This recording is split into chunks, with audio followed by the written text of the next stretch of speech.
Hey, good evening, everybody, and welcome inside the announcer's booth. Chad Rosemary here to call the action for the next 4 days. I'm going to pinch hit here, helping out with the pregame show with John Rallis flying solo here tonight. So as we bring John in here, John, similar to me, refreshed. I know it's our new rotation, but to get to that rotation, John, we had to kind of sacrifice a bit because we had obviously a very couple busy weeks with the Breeders' Crown Limbs and Finals, just so much that we ramped up for that.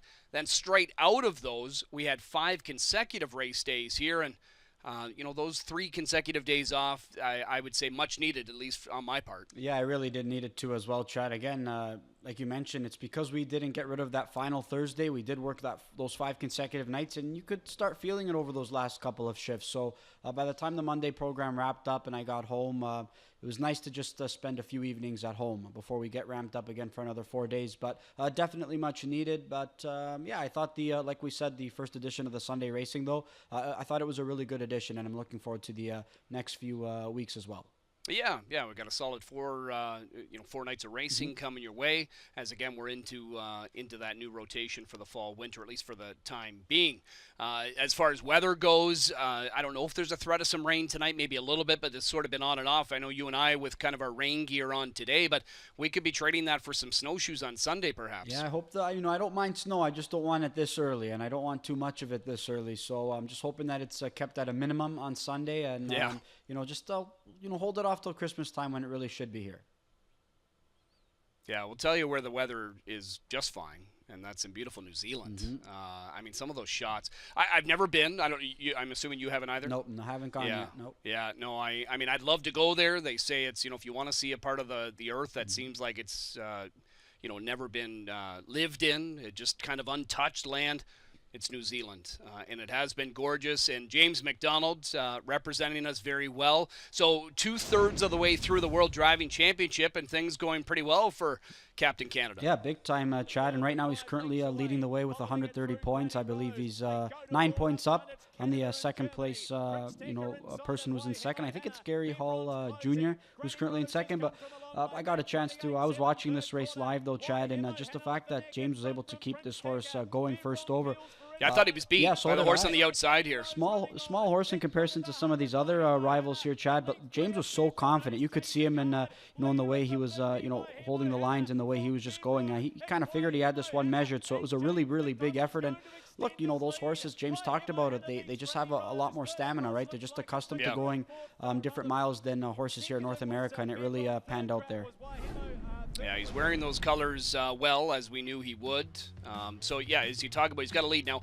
9 points. Yeah, he's got a lead, but as we both know, that can evaporate quickly. You got to still be, you don't necessarily have to be winning all these races, but you got to be up near the top because there's still 2 legs to go, and anything can happen. I mean, this really is still wide open amongst many of those reinsmen. Oh, really? It changes drastically, with each heat, right? I mean, Yep. there's still 2 more legs to go, but with each heat, things change drastically. And we even saw that with Doug McNair the last time he represented Canada, right? I mean, he looked like he wasn't going to be a main competitor or main contender. Right. And that last day, he just won on an absolute heater, and he really made it close. So I believe he was a runner-up that year, but still, if you keep stocking up points and pick up good pieces, it all adds up. So James is in pretty good standing right now, but again, still plenty of action to go.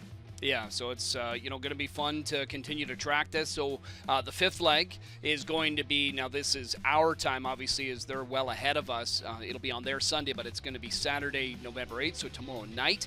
And then the final leg is actually Monday night, which is actually their Tuesday there, and that's New Zealand Cup Day. So, regardless of what happens, he's represented as well as everybody does that goes there and wears those Canadian colors.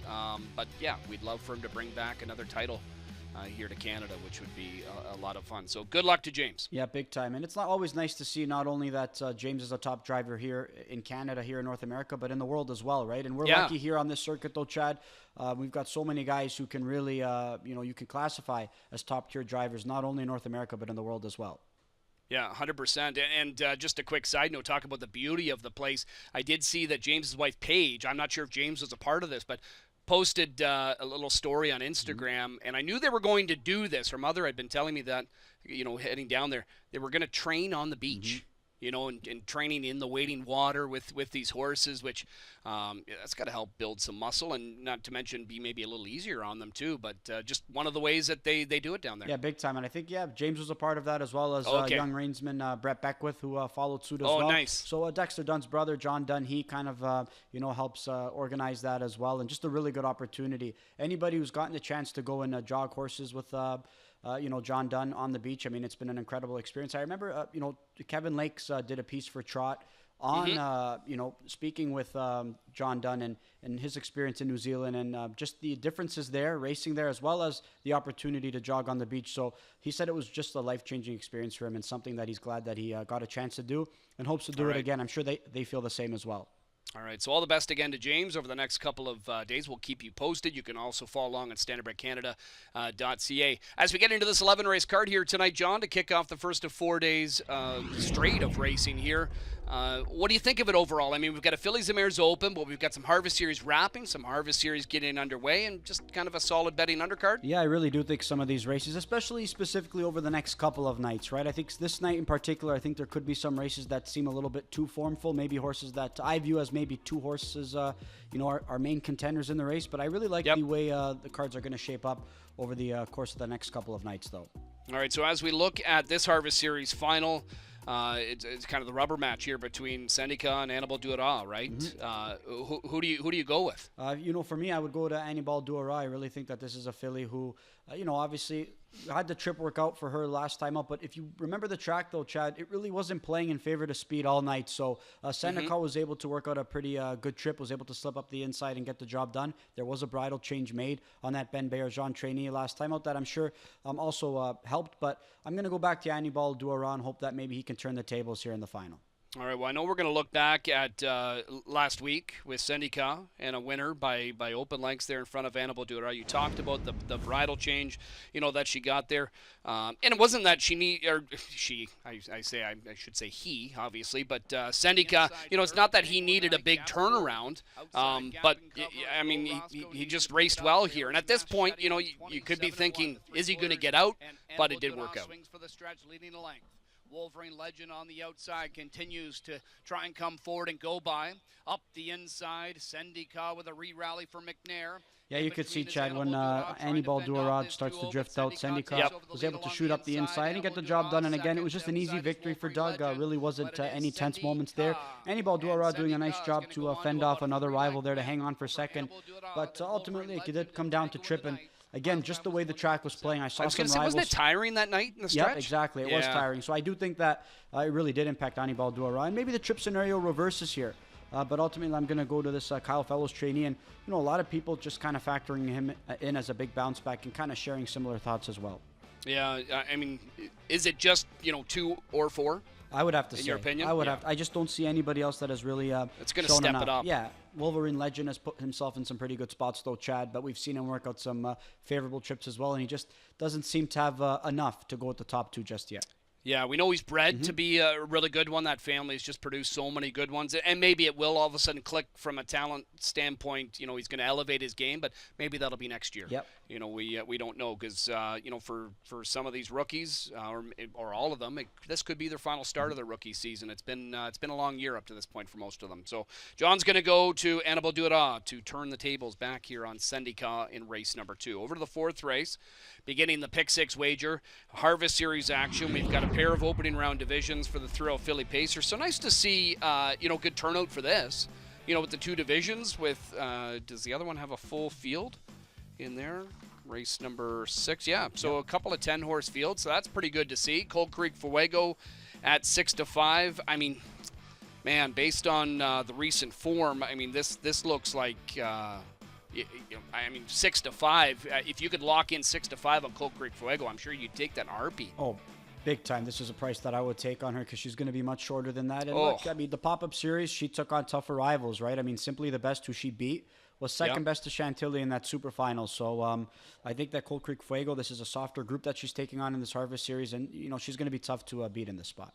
I mean, just simply looks like she lays over them based on the recent form, right? And from a time perspective, just appears to be much quicker. So, for what it's worth, we are going to have a look back at Cold Creek Fuego in the most recent, and I think you and Randy were both onto her on this night because of that eventful trip that she had the start prior, right? Yeah, I actually like Simply the Best in this spot, though. Oh, okay. Only because Cold Creek Fuego just never seems to get away off the car particularly well. Anytime that she's been asked to leave, she's put in steps. So I just figured if Simply the Best puts the pedal down, that she might be able to get away on this group, just given what she's shown this year. But Cold Creek Fuego, another really good trip that she was able to work out, much better than the trip she worked out two back. And she was able to deliver a winning performance here in that pop-up series final. So look, this Daniel Walker trainee has been sharp, and he's had a sharp barn all season long. Yeah, and I mean, when you look at this race and how it's likely going to play out from an odds standpoint, I mean, I'm probably, you're looking at 1-5. Yep. Here on Cold Creek Fuego. I mean, as we like to say, it's just that free square, right? Yeah, just one. I'm not going to try and play against her or try and get too cute. If she gets beat, she gets beat. But I just don't see anybody here who maybe has enough late in the mile or has kind of shown enough to maybe beat this filly. Because like we said, I mean, she was beating tougher. So I think this is a spot, especially with her post, that she's going to have no issues here. Yeah, unanimous on the board. There really no surprise. I know, just kind of having a look at the script here, I know we're not going to go to the next division. You'll talk about that throughout the night. But if she was in race number 6, she would still look obviously very good in there. But in that race, I mean, you've got some other fillies that are at least showing some 51 type speed in there. Yeah, and I think fillies that are improving, right? I mean, I think Herb Holland's filly has really shown a lot of improvement, right? I mean, just seems to be getting sharper with each and every start. I think she could stack up, to be competitive in there.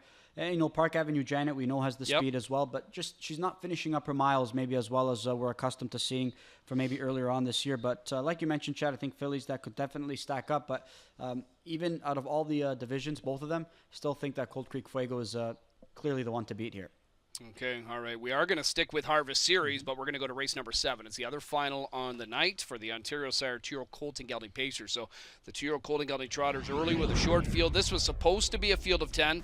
Long shot Starbright Dancers come up 6, so this one is scratched out of here. We'll, at least 8 in the starting point for the outside horses. Scorpion Sealster, the morning line favorite. He bounced back with a winning effort last week. Didn't have to go any kind of a 51 change mile to win. Now, he was, at least initially, was slated to go through the Harrisburg mix sale, John, but I saw that he was one of the outs in there. So I would have to think that, the connections just happy to have him. Yeah, and he's certainly, turning the corner at the right time, though, right? I mean, it took him some time to kind of get into gear earlier on this season, but I'm certainly showing his talent and showing his speed and showing his breeding as well, right? I mean, this is he comes out of a pretty good family. Yeah, no, exactly. Very good family in there. So we're going to look back at the October 30th outing where Scorpion Sealster does end up getting the victory in 54-3. I mean, he was heavily favored the week prior, and I know he was a well-beat second to lose game, but he didn't quite look himself, did he? No, he didn't quite look himself, though. Lose game clearly didn't, and, one that disappointed there. I know the front-end speed wasn't really holding up, though, that night, though, Chad, but still, I expected a little bit more from him, but Scorpion Sealster able to bounce back in a big, big way. Still maybe not as sharp as we saw him when he got the job done, a couple starts ago in 51-4. But that was a good effort by him. It's just a matter of which version are we going to see, though, right? Are we going to see the horse that we saw on October 23rd, or are we going to see the colt that we saw on October 11th and 30th? Because that's the colt that I think is going to get the job done. But clearly, he's just got to be able to string together all these consistent efforts in terms of his ability that he's shown as of late. Yeah, sorry. So are you saying you're going to go back to lose game? I will go back to Scorpion Sealster. Oh, Scorpion. Spot, yeah. Okay, sorry. Yeah. Now, if you're sitting there and the price ends up being a pretty big discrepancy between Scorpion Sealster and lose game, are you intrigued to maybe try the bigger price? You know what? You definitely can be, right? Because the way I look at it is how that lose game, I don't think he's the colt that we saw last time out, right? But I certainly didn't know we were going to get that colt on October 23rd either. So I'm a little bit kind of, I don't know which colt we're going to get tonight per se. Personally, I think I'd rather try an Evans Legacy here in this spot, who definitely seems to be trending in the right direction, has put forth 2 really, really good efforts, and he's going to be an underneath player for me in this spot. But anybody else? For him, I think he's the one that I would try. And I thought Chow Fornauri is pretty good too, as well, right? Yeah. I mean, he's coming off a pretty nice 4th place effort. He had some wheels on the end of it. So look, if the top 2 don't show up, and we've seen that's capable of happening over the last 2 tries, there's plenty of other options from a value standpoint in here to take a shot with. Yeah, no, 100%. Okay, so that's a look at race number 7, the Harvest Series final for the Ontario Sire 2-year-old Colton Gelding Pacers. We're going to skip over 8, I believe, or are we going to 8? No, we are going to 8. All right, so that's the Fillies and Mares Open. Again, no show wagering. Initially, there was going to be 6 entered in here. You were telling me, John, it was what, seclusion? Yep. At when entries first came out, but that one was scratched at scratch time. So we're down to a field of 5. Means they're all going to get pretty good paydays in here. The morning line favorite is Grit and Grace, but I would think this is going to turn into one of those races where, somebody sets up shop on the lead, they line up, and it ends up being one of those kind of final quarter sprints in here. Yeah, and I think that Grit and Grace is likely going to be the one controlling the mile this time out. I mean, we saw so much more doing that last time out, though, Chad. While she was strong, she got picked off by a couple of horses late in the stretch, so I could see maybe Jody just wanting to take matters in his own hands again and say, I've got the sharpest mare in this group, arguably. I'm just going to take matters in my own hands and try and cut this mile from start to finish and, just to avoid any traffic trouble. But I think so much more can definitely work out a good trip. We know she's got the class. But every single mare in this group, though, Chad, I mean, it's a short field, but every single one of them is coming into this race racing really, really well. Yep. Yeah, exactly, including Tails in a Roll as you talk about coming out of the Breeders' Crown. But Grit and Grace, especially from where she's going to line up, I mean, I think this is more an advantage to her and her style being, in the center of the gate. Even though she's got 4 to her inside, because I don't know that anybody can outleave her. Nope. If she was in the rail and there was speed, in position 4 and 5, maybe a bit different. I'm not sure. But for Grit and Grace, I think she can get the front, and then, she'll end up just fending them off like she kind of did here, because Jody got a nice breather in the second quarter, and that basically was the nail in the coffin. Yeah, big time. And she hit a little bit of a lull period, though, right? I mean, she was racing so tough week in and week out, and she kind of needed a little bit of a reset, and you saw Jody revert back to maybe the off-the-pace approach that we saw from her, before she kind of worked her way up as maybe the classiest, in this Fillies and Mares preferred. And then she started to gain some confidence again, right? I mean, 2 back, that line doesn't look appealing whatsoever. You go back and watch that trip, though. She had a rival stop dead in her face last in that effort. So she was able to bounce back, control the race from start to finish. And she was well in hand to Jody, right? I mean, I know she got rated accordingly, but still well in hand. And I look at this race, I mean, I'm in agreement with Randy. I think there's value players and horses that can definitely contend. If she works out a similar trip, I mean, good luck to everybody else who's going to maybe have an opportunity to pick her off, because I just don't know who's going to be within striking distance that's going to pose as a major threat in this particular spot. That's the thing. I mean, if she gets that breather, I don't know how you out-kick her. I mean, someone like Talk Curdy to me, you've got in second. I mean, she's racing great, but, unless she's going to be able to work at a trip behind her, like right on her back, I just don't know how she can out-sprint her. Yeah, and, you might get away 3rd or 4th, and that might be a trip where you're going to be forced to come first over, and I don't know if that's a winning formula, right? So, I could see Doug wanting to work out a pocket trip here in this spot. I think everybody should ideally be wanting to work out a pocket trip behind Grit and Grace, but I think that Doug's mare can probably snap off the car a little bit quicker, but, the inside draw might be a benefit to some of these other people. A short field, that positioning is going to be so important here in this spot. I think everybody might just have the same idea. All right, that's the Mares Open for 40 grand coming up in race number 8. We're going to skip over 9 and 10. We're going to go to the finale, and congrats to whoever it was that got the winning ticket. I know when I did the reading of the prices, there was no report of the high five. Many times that means that there was a single ticket, but sometimes it doesn't always come back that way. I can't remember exactly what the payoff would have been, but John, I think we were in somewhere of like 30-some-odd thousand for a carryover, were we not? I think we were, and I didn't even realize it got hit until you mentioned it, believe it or not, though. But I can't remember. I forget how the finale played out on Monday. It seems so long ago that we raced, right? I don't even recall who captured it in that night, but no, it was working out to be a pretty good pool again, and it just seems like every time it kind of creeps up to that $30,000 or $40,000 mark as of late, somebody's been lucky enough to take it down. So kudos to them. Yeah, the Halloween finale did not work out. Louis Waugh, took some time, obviously, with his young children to enjoy, the Halloween festivities. But he showed up for one drive, and it was for Ms. Quicksand. She was heavily bet. She looked like one that was going to be, obviously, a top factor in that race, John. But for whatever reason, it just didn't work out, and we ended up having an upsetter from the outside in post 10. Yeah, just like, it just never worked out from the word go, as you mentioned. The moment Louis pulled on the right line to come first over, she was not advancing with any sort of conviction, Chad. And you could see right now, she is just starting to back up through the field here in this spot. And you knew right away it wasn't her day, right? So, look, Louis coming for a, drive for connections that he certainly drives plenty for. A horse that was in a really, really good spot to get the job done for. He was a lot of us pegged him as pegged her as a top selection there in this spot. I mean, how could we not? She worked her way up to the Phillies and Mares Open, but just absolutely had nothing on that day. And it was Carrera Sunset who got the job done at a big number too. I mean, you could have argued she was a bit of an overlay, right? I mean, she was Louis' choice as well, but one of the horses that Louis was listed on, he opted to go to Miss Quicksand. That kind of left Carrera Sunset as a bit of an overlay, but I think all these other horses, though, in that spot, a handful of them, they finished up pretty well. That was a slick steer by Jared Plant, who has gotten an opportunity to sit behind some of those shippers from abroad or overseas. Yep. That has, he's done pretty well with and putting them in some pretty good spots. So, Miss Quicksand for me with the further drop down now with the bridal change. For me, I'm going to just, put her on top, but I do think you want to be a little bit cautious. I think a filly or a mare that you maybe want to take a close eye on her in a post-parade and just kind of see how her mannerisms are playing out.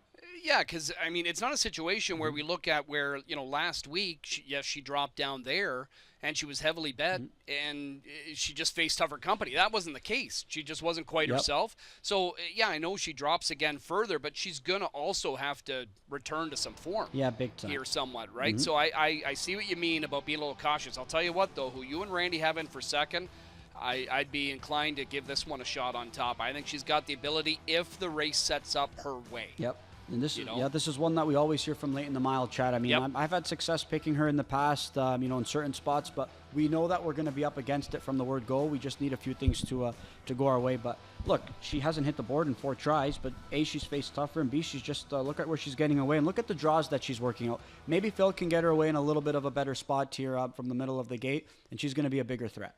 Yeah, now I know we're not doing a qualifier report here, but Irvin Hanover was out this morning. I would say he's just tuning up for the FanDuel. Yep. Next week, he got I think the half was a minute and change, but I think he was 52-4 on the back end of it, 25-2 in there. Brew Hanover was returning to the track. He made a miscue early, but he was second in there. Lasting Dream, I think, was out as well. I would assume she's another one heading to Meadowlands next weekend. You know what? I wonder if she's prepping for the Matron. Oh, okay. On the Thursday night at Dover Down. So if she's qualifying now, I'd have to figure that she's going to the Matron. How old is Lasting Dream? 3 years old. Oh, she is 3. Oh, okay. All right. Yeah. So I guess she's probably gearing up for that then. But yeah, Irvin looked sharp, like you said. The time didn't really matter. She got exactly what he needed to get in that back half, and I mean, he's going to be the one to beat going into that FanDuel Open pace, right? Yeah. Some news that we learned earlier today. Actually, you passed it along to me, John, when you sent me a message. Peaceful Way, one of our all-time greats here. And when you think of Ontario Sire trotters, who have been able to, do so many great things and have such a big impact on the sport and such a following, she was such a great one. Unfortunately, she just recently passed at the age of 24. I believe it was. I remember watching her in some of the big moments, and some of her biggest moments came against the boys. Yep. Too, right? With getting she's not the only mare to beat the boys in the Maple Leaf Trot, but she's one of them, and just an absolutely incredible career. In here, and obviously Chris Christophe Roux, who we're very familiar with, he was, one of the main guys that got to sit behind her on a lot of her big performances. Trevor Ritchie, obviously the other one as well. But what a pleasure she was to watch on the track, and unfortunately she's passed away, but we're going to look back at some of these old ones, and anytime we can bring up Frank Salive's audio here, that's fantastic. So I mean, she had stakes wins at all ages, it appeared, John, but here in the Goldsmith Maid, I know you and I are going to see that at the Meadowlands next weekend, but this was one of the times it was hosted here in 03, and look at Peaceful Way here just stepping away. Yeah, I mean, I never got a chance to watch her. I mean, I got a chance to see some replays though, Chad, and it would have been nice, obviously, had Randy been here to just hear his thoughts about competing against her, right? And watching her race so many times. So that would have been nice. But just what a story there for Dave Tingley as well, who did a remarkable job developing her and training her throughout her career. And look, anytime you have a stakes race named after you, you've had a remarkable career. Yep. And she had a great one. When we talk about some of the greatest trotting fillies ever, I mean, her name comes up as well. Yeah, no, 100%. And speaking of Dave Tingley, I think Randy said he had stopped in the studio there on one of those big nights recently. You know what? That's right. Come to think of it, yes, I got a chance to meet him for the first time actually a few weeks ago. Yeah, just a sharp guy, great guy. Yeah, it might have been Mohawk Million. Yes, that's right. It was. Is that what it was? Yeah. So, condolences to him and all the connections. Angie Stiller breeding the great Peaceful Way. We've got some more highlights throughout her. I mean, we could be here all night with replays of her because she had so many. But here's another big moment right here. So this was back in 2005. This was in her 4-year-old campaign, and it's a Breeders' Crown victory for her here, John. Yep, a nice performance here too. And again, just didn't matter where she raced and who she raced against.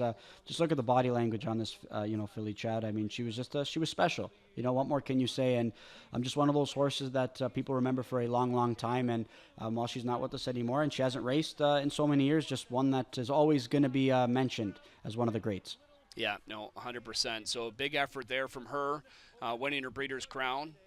In 2005 and 153-1. Trevor Ritchie aboard there on that occasion. And then the Maple Leaf Trot, from a monetary standpoint, the biggest win of her career, and beating the boys at age 5 in that event with Trevor Ritchie and the bike. And I mean, she wasn't the favorite. She was nearly 6-1 in this race, John, but I mean, she took command pretty early in this contest. And the great Ken Middleton with the call here, she wins by nearly 4. Yep. And, for me, I know, Chad, I know we see so many great trotting mares, going against the boys and having success, but was that something that happened with regularity even, in the early 2000s? I mean, I'm just trying to think back of the mares beating the boys in there. I mean, I know, recently, obviously, we've had some, able to get it done in there as well, but this was kind of more new territory, in there, but she was just such a special trotter. And I mean, look at those career stats, John. I mean, 33 of 52, and keep in mind, a lot of those obviously are stakes competitions. 3.2 million plus. I think I read that at her time of retirement. I think that was third all time. There it is there. Yeah, third most ever by a trotting mare in North America at the time of her retirement. Yeah, 4-time O'Brien Award winner, 2-time Dan Patch Award winner. She's in both Hall of Fames, both sides of the border. It's just, just what a fantastic career, for her. And I know she does still have some offspring that could possibly, make some noise. But, we missed her on the track, and just knowing that she's not here with us anymore, it's unfortunate. But we were fortunate as race fans just to be able to kind of be in her presence when she dominated, because most times she did dominate. So if you see, I'm not sure if Chris is driving here tonight. No, he's got tonight off. But if you see Chris, just I'm sure the comment you could get from him would just be incredible about what it was like sitting behind her. Yeah, and you could see even just that performance in the Maple Leaf Trot, though, Chad. I mean, just taking on the boys, it's not like she just edged them out. I mean, it was a pretty convincing victory there. I know they were coming to her towards the end, but it was well over, halfway down the stretch. So definitely one that you could just go back and watch so many of her career accomplishments. Yeah. And I know everybody, so many people here in the paddock, and just horse racing fans in general, they're certainly going to remember all that she's accomplished on the track as well. Yeah, for sure. So from all of us here at Woodbine Entertainment, our condolences to all the connections involved and all the fans who obviously loved and followed the great piece away as she has passed away at the age of 24. We're going to get into some tickets here, John, and some plays of yours as well. In here, you can see on the board, if you are keeping track, we do have a late scratch now of the 2-horse in the opener. Another one due to lameness, pick a genre, is out of here, so 2 and 3. Not sure if that affects your tickets, John, at all. I mean, they were both fairly low in the morning line. Happy Days was the morning line favorite, in fact. Happy Days was one that I did have on my ticket. I did not have pick a genre. Just not one that, again, just hasn't been racing up to his standards. Yeah, so as we look at these pick fives, the early one's guaranteed at 75. You've got 3 options in here with Senior Advisor Mock Steady and St. Lad's Beat It. Who's the one you're favoring the most out of that trio? Yeah, for me, I like St. Lad's Beat It here in this spot. Currently taking support at the tune of 4 to 5. I just think this is one that we know has the ability to be competitive here in this spot, though, Chad. We've seen Rito Shippers come here and have some success. But again, just the group that he's taking on and the familiarity that he has at this level, for me, he's a main contender, and the betting public seems to agree. Yeah, and then it's going to be probably a showdown between the Green Manalishis in that Harvest Series final. But you're just taking a stand on Annabelle Duras. You think he bounces back with a winning effort tonight? Yeah, and again, he could definitely get beat, and maybe I could have used both of them in this spot because I am taking a little bit of a separator or a shot in race number 3. But ultimately, I feel pretty confident in Annabelle Duras and just the way that the track played last week. I'm confident that he can bounce back in a big way here. Yeah, so tell me about Unison, the one you're going to take the stand on, the pop-up in race 3. You know what? I don't know what to make of some of these rivals here in this spot, and with that's what I said. While he's been ultra consistent, I just think that this is a horse that we've seen maybe some efforts that aren't his best at times. I mean, consistency sometimes has been an issue with him. He's hitting the board consistently. It's just that winning efforts. But Unison, I thought one that came to the big track last time out likely needed an effort like that to get stretched out, and he was following Blast of Sunshine, who found himself in a much better spot. So he was chasing some pretty quick panels on a track that was deemed as tiring. The Jody Cullen trainee was able to win convincingly. And, this guy was just chasing those panels, and I think he had a license to get a little bit tired. So Jody Jameson's going to pick up driving duties on this Paul McKenzie trainee. And, we've seen in the past these two kind of pair up and have some success as well. So I know him and James McDonald as well more so. So we've seen sometimes Paul McKenzie hand over the lines to one of a regular here on the circuit, I should say. And, results in some pretty good results. So I think Unison definitely one that can be a player in race number 3. Okay, and then you don't have to sell us on Cold Creek Fuego. No. We already know the story there. But the 5th race, you're wrapping up with 4 of them. Just quickly on there, as we're going to get a sneak peek at your late pick 5 here. Yeah, Walk on the Moon, I think one that finds himself in a pretty good spot. But I wanted to use a few others. Head of the Class, Crypto Hanover, and Wizard Wally. I think all horses that can be competitive. It's a pretty wide open race to close out that early sequence. All right, and then leads us into the late pick 5. Starts in race number 6. Harvest Series for the Ontario Sire 3-year-old fillies. What about McJazz? I know this is one early in her career when Dan drove her. You were trying her. I know it didn't work out that night, but you've got her as a win possibility here as part of a 4-pack to kick it off. You know what? I think that there's some fillies, like I mentioned, Park Avenue Janet, Chad. I mean, she looks a little bit headstrong. And I mean, she's gone to the lead so many times. I know Louis or Doug took a different approach with her last time out. She raced well, didn't have as much pop on the end of it, but I think a start she needed. If she tires again, though, it's going to open up the possibility for horses off the pace to kind of, get the job done. So I wanted to have some horses that could definitely be sitting close and could be, coming late.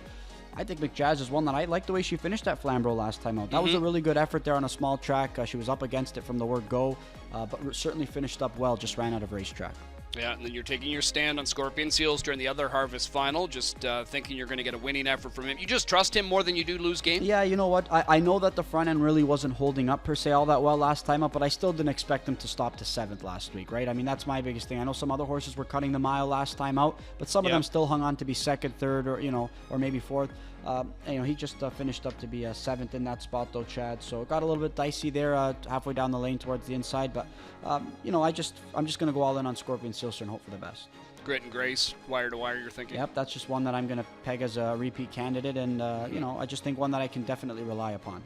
Yeah, and then 4 of them in the 9th. Yeah, I think there's many different directions. I'm intrigued with Powder Play, adding Lasix here in this spot. Look, she's faced tougher throughout her career. Santa Fe's Appetite Pulse Relief is going to help her in a big way. And you've got a couple of horses that are going to be speed threats, right? We know Job Hunter's likely going to be leaving off the car and Flight Crew as well. So I've got a little bit of everything there. Yeah, I know Randy liked Steamer last week. He's going to get a further drop and picks up Doug McNair, too. Yeah, we were expecting a more aggressive approach here in that spot. Clearly didn't have his best effort, though, that night. But with this drop down in class, the addition of Doug McNair, that's certainly not going to hurt. One that I think is going to be a popular single. And what people are going to make this pick 5 into a pick 4. I think that's what they're going to look to do. All right, so those are John's thoughts on the 2 pick 5s. He'll talk about those, of course, again throughout the night. Plays of the night. I know Randy, although not here, I think he's got some plays sent in here this evening, along with selections. You've got some plays and some other resident handicappers as well. So kind of take us through your 4-pack here. Yeah, we'll take you through my 4-pack momentarily. There's a look at Randy's, though. I think, we're in agreement on a couple of them, all right? Cold Creek Fuego as well as Steamer. And Randy looking to take a couple of shots there. Stone Sawyer, who's been sharp, but she's draws far outside tonight. And Beat the Fade, Kira Silster. I went 4 deep there, Chad. I did not use Kira Silster, but this is one who definitely has the ability to be competitive if she's at her best. And we spoke about all of them, right? I mean, best bet, Annibal Duara, just looking at, favorite or co-favorite there. I'm just going to take a stand on him. Spot play Unison. I think a nice little value player there. My repeat wager is going to be a Grit and Grace, one that I think can definitely find the winner's circle yet again. And then all in Steamer. Just not going to get too cute there. I think one that you can rely upon as a single. All right, and there's a look at the plays from GB, Ghislain, and Doug Henwood doing the Nahu picks here tonight. And you and I wouldn't be surprised to see his top pick win that finale, and only the good die young. Been a pleasure, buddy. Have fun doing the show. And you know what I'm looking forward to?